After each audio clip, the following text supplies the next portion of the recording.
Mi nombre es Sara, y lo que voy a compartir contigo es algo que no puede ser ignorado, ni por mí ni por ti. Soy una profesora de 45 años especializada en historia religiosa en una universidad de Boston, Massachusetts. Antes de mi experiencia cercana a la muerte, creía que tenía una comprensión sólida de la historia del cristianismo. Pero todo cambió el 20 de octubre de 2024, cuando me encontré cara a cara con el propio Jesús, quien me reveló las profundas lagunas en nuestra comprensión, o quizás las omisiones deliberadas, sobre la verdadera historia de la Iglesia. Lo que aprendí me sacudió hasta lo más profundo y me obligó a reevaluar todo lo que alguna vez había creído sobre el cristianismo. Antes de profundizar, me encantaría saber desde dónde estás sintonizando. Significaría mucho sentir una conexión contigo, incluso si estamos a kilómetros de distancia. Y, por favor, no olvides dar me gusta y compartir tus pensamientos en los comentarios. Tu aporte es valioso y realmente espero que podamos crear un espacio para un diálogo abierto y respetuoso para que todos podamos aprender unos de otros. Ahora, siéntate, relájate y disfruta escuchando mi testimonio. El día comenzó como cualquier otro. Iba camino al campus para dar una conferencia sobre la historia cristiana primitiva cuando sucedió lo inesperado, un camión semirremolque perdió el control en la carretera mojada y se dobló justo frente a mí. Recuerdo el chirrido aterrador del metal al retorcerse, el violento giro de mi auto y luego, una paz abrumadora. Era el tipo de paz que nunca había conocido antes, una profunda quietud que me invadió. Los médicos me dijeron más tarde que había estado clínicamente muerto durante 7 minutos y 23 segundos. Pero esos 7 minutos, lo que experimenté durante ese breve tiempo se sintió como una eternidad.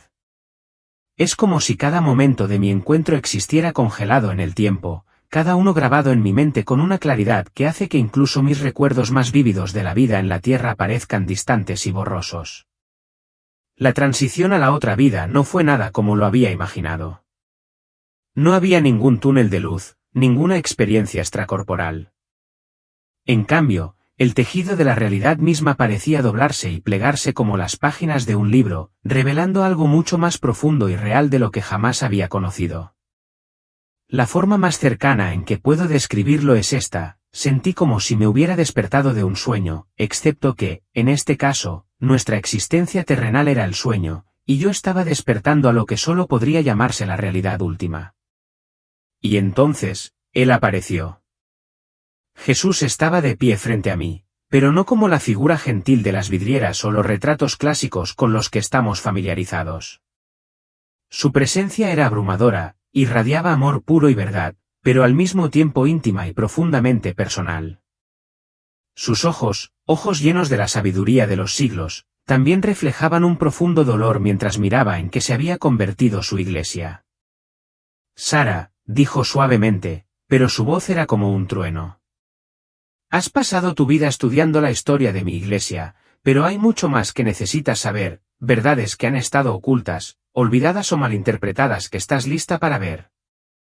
Apenas podía hablar ante tanta majestuosidad, así que simplemente asentí, abrumado por la magnitud del momento.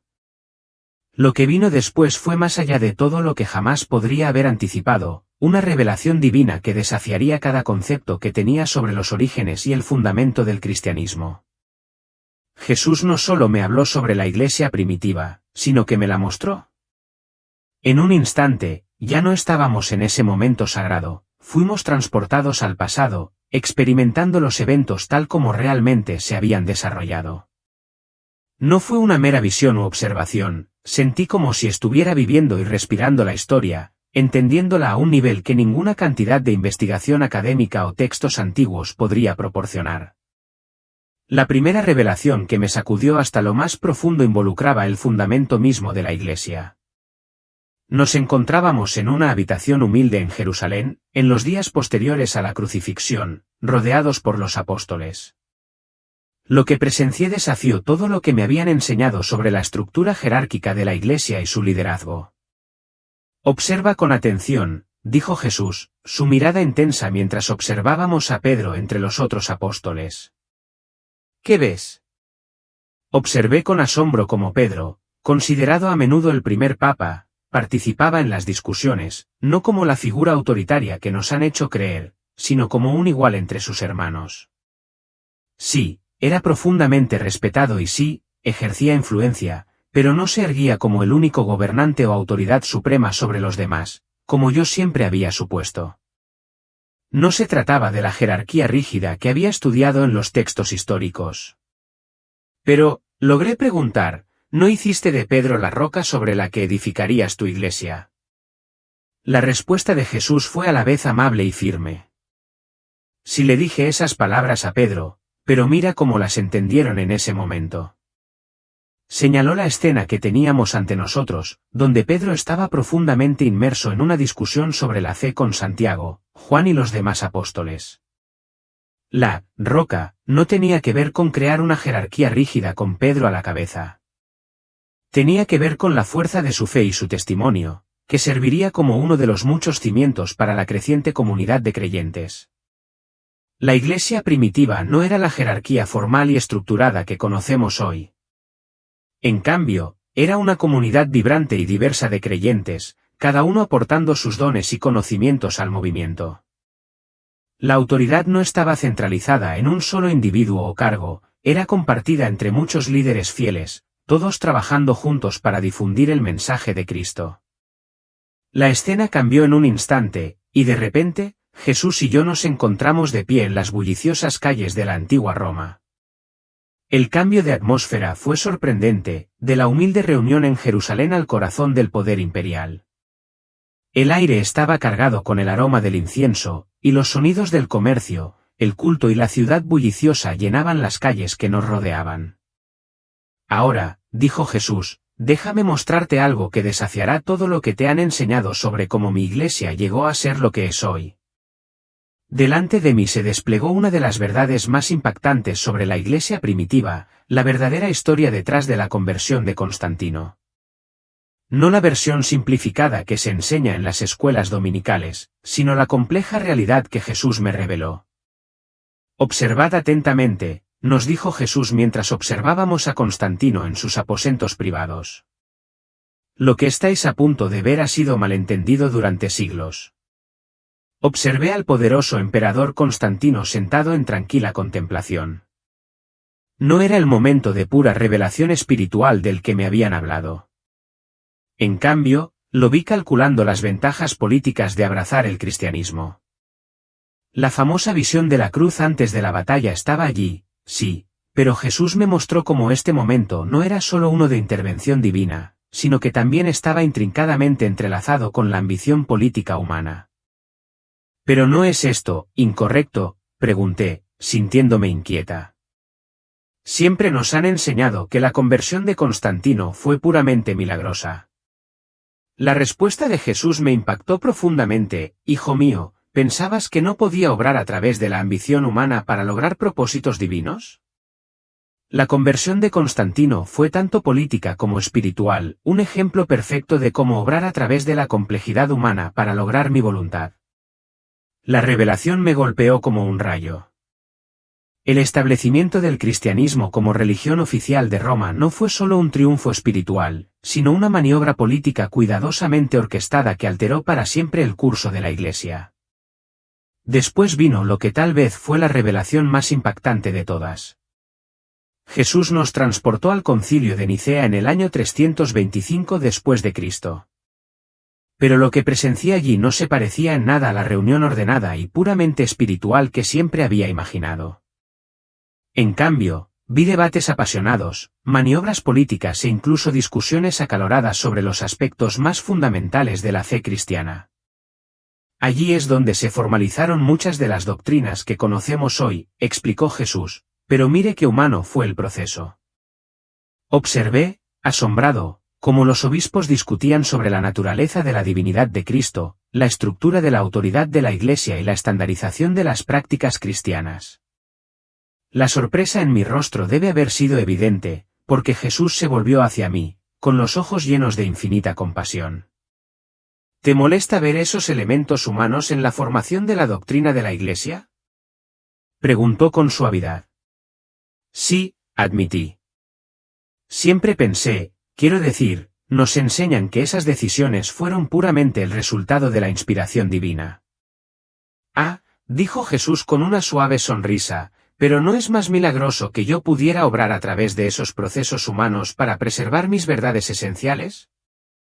El milagro no es que esos hombres fueran perfectos, sino que, a través de sus esfuerzos muy humanos, mi mensaje de amor y salvación perduró. Luego, en un movimiento que me dejó sin aliento, Jesús me llevó a presenciar las diversas comunidades cristianas primitivas. Vi prácticas y creencias que serían consideradas heréticas según los estándares actuales. Estaban los cristianos gnósticos, con sus elaboradas jerarquías espirituales y su conocimiento secreto, los ebionitas, que se aferraban a las tradiciones judías, y varias iglesias domésticas, cada una con su propia interpretación de las enseñanzas de Cristo. ¿Pero cuáles eran las correctas? Pregunté, sintiéndome confundida. Estás haciendo la pregunta equivocada, respondió Jesús con gentil sabiduría.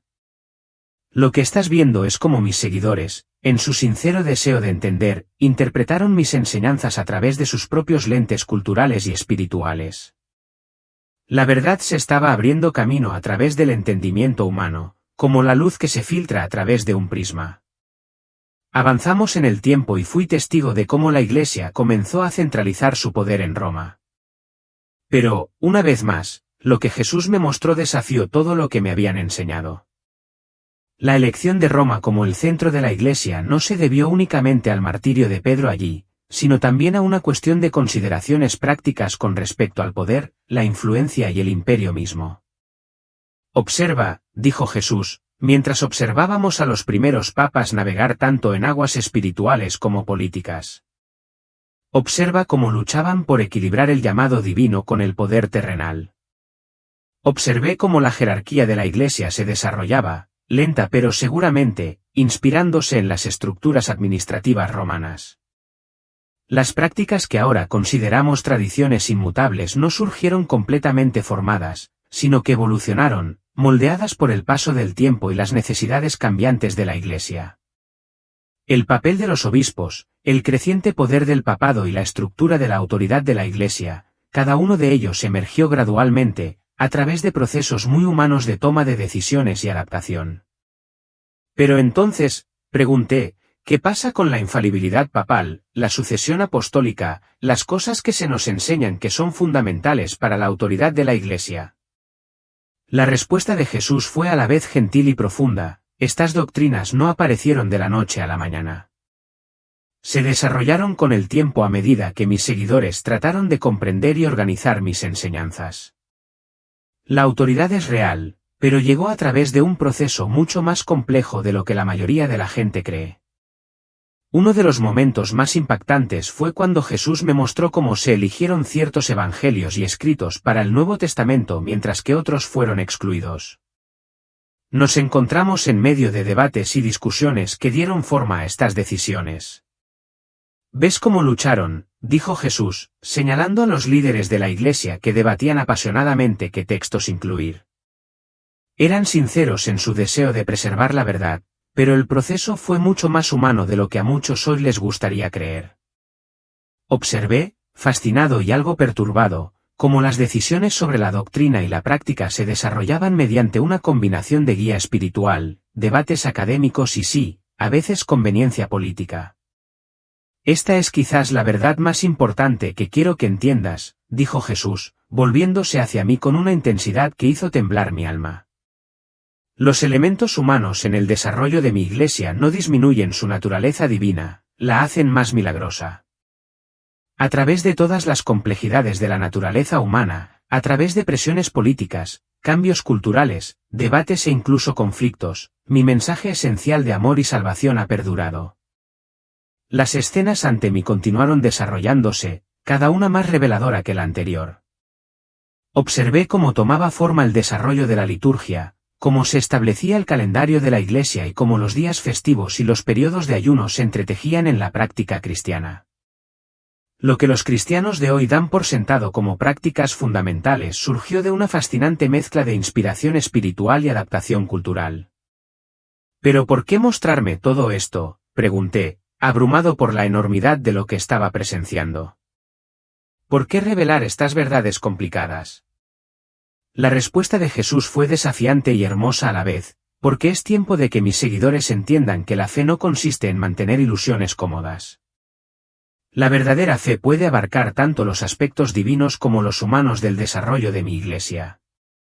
El verdadero milagro no es que todo haya sido perfecto desde el principio, sino que a través de todos estos procesos muy humanos, mi verdad y mi amor han seguido transformando vidas.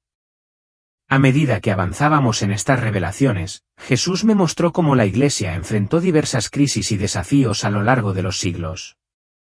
Fui testigo de periodos en los que varias personas reclamaron el título de Papa, cuando el poder político parecía eclipsar la autoridad espiritual y momentos en los que la Iglesia parecía perder el rumbo.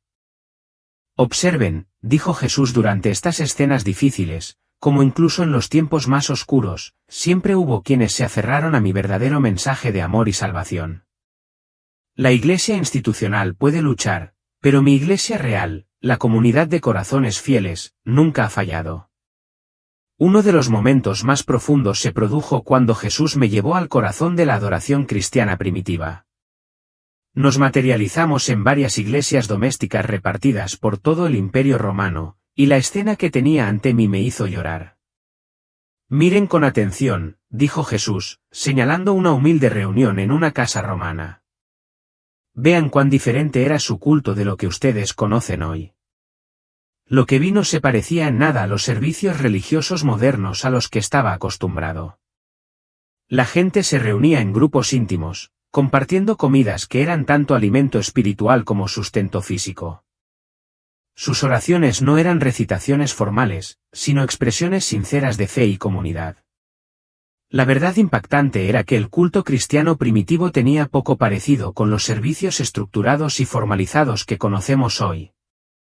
Pero, ¿cuándo cambió?, pregunté, sintiendo una profunda sensación de asombro. ¿Cómo pasamos de esto a lo que tenemos ahora? Jesús me guió entonces en un viaje que reveló una de las verdades más sorprendentes hasta ahora, la transformación gradual del culto cristiano. Viajamos a través del tiempo, observando cómo las sencillas comidas compartidas se volvían lentamente más ritualizadas, cómo las oraciones espontáneas daban paso a liturgias formales y cómo las iglesias domésticas eran reemplazadas por grandes basílicas. Las reuniones íntimas que había presenciado dieron paso a los servicios ceremoniales institucionalizados que definirían el cristianismo en siglos posteriores. Observen, dijo Jesús, cómo cada cambio sirvió para un propósito en ese momento. A medida que la comunidad crecía, necesitaba más estructura. Cuando terminó la persecución, pudieron adorar más abiertamente. Pero con cada cambio, algo se ganaba y algo se perdía. Sus palabras quedaron en el aire, invitándome a reflexionar sobre cómo la transformación, aunque inevitable, siempre conlleva tanto progreso como sacrificio. Las revelaciones se volvieron aún más intensas a medida que Jesús me llevaba más profundamente al desarrollo de la doctrina de la Iglesia. Nos encontramos presenciando los feroces debates sobre la naturaleza de Cristo en el Concilio de Nicea. Pero esta vez, los vi con nuevos ojos. No eran solo argumentos teológicos, eran intentos apasionados y desesperados de creyentes sinceros por comprender verdades que se extendían más allá de la comprensión humana. Observen sus rostros, instruyó Jesús, mientras observábamos a los miembros del concilio discutiendo fervientemente. Vean la pasión, la sinceridad, pero también las limitaciones humanas con las que luchaban. Vi cómo las presiones políticas influyeron en sus decisiones, cómo los contextos culturales moldearon su comprensión y cómo las ambiciones personales a veces influyeron en sus juicios. Sin embargo, a lo largo de todo esto, también fui testigo de cómo la verdad divina logró emerger, aunque filtrada a través de perspectivas humanas.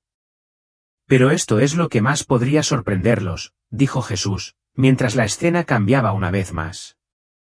Fuimos transportados a una época en la que los líderes de la Iglesia estaban decidiendo qué textos serían considerados escrituras y cuáles no.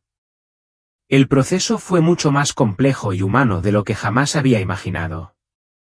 Observé cómo debatían los méritos de varios evangelios y cartas, considerando cómo algunos escritos espirituales profundos fueron excluidos simplemente porque no se alineaban con la comprensión ortodoxa en desarrollo. Los factores políticos y culturales también influyeron en estas decisiones, que se pensaba que eran puramente espirituales. ¿Por qué se eligieron algunos textos y se rechazaron otros?, pregunté, incapaz de captar todo el peso de lo que estaba viendo. El proceso fue tanto divino como humano, explicó Jesús. Estos líderes buscaban sinceramente la verdad, pero también eran productos de su tiempo y cultura. Tomaron decisiones basadas en su mejor comprensión, guiados por mi espíritu pero limitados por su perspectiva humana. Entonces vino una revelación que casi me hizo caer de rodillas.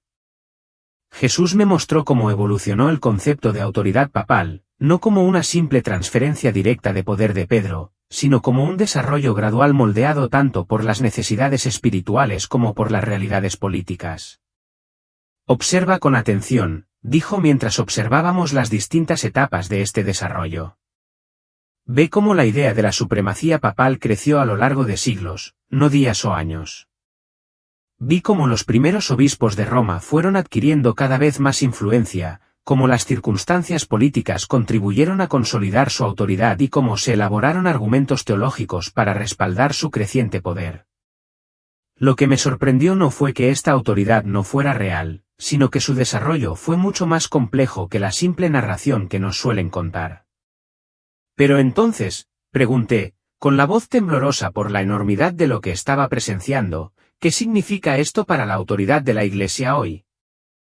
La respuesta de Jesús fue profunda y profundamente humillante. La autoridad en mi Iglesia siempre ha sido real, pero su expresión siempre ha sido moldeada por la comprensión y las circunstancias humanas.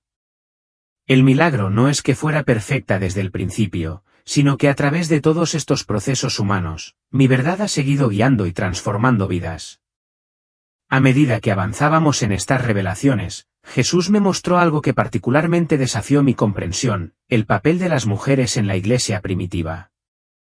Vi mujeres sirviendo como diáconos, dirigiendo iglesias domésticas y desempeñando papeles vitales en la propagación del cristianismo. Su exclusión gradual de los puestos de liderazgo se hizo evidente, una decisión humana influenciada por las normas culturales más que por el mandato divino. Esto también es parte de la historia que necesita ser entendida, dijo Jesús. Vean cómo las costumbres y los prejuicios humanos afectaron el desarrollo de mi Iglesia. Las revelaciones continuaron desarrollándose, cada una más reveladora que la anterior.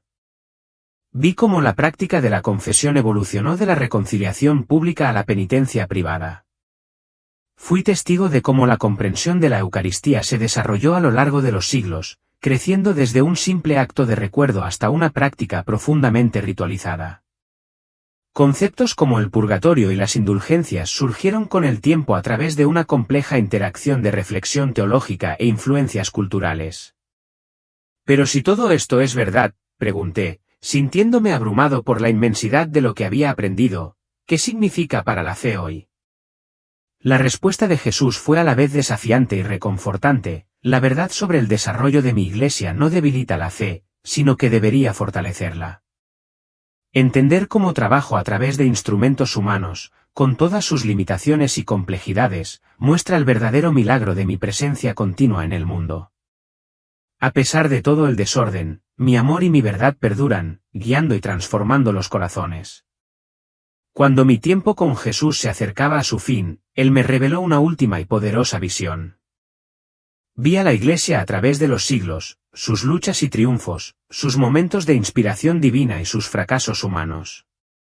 Sin embargo, a través de todo eso, algo extraordinario se hizo evidente, el hilo persistente del amor de Dios que obra a lo largo de la historia humana.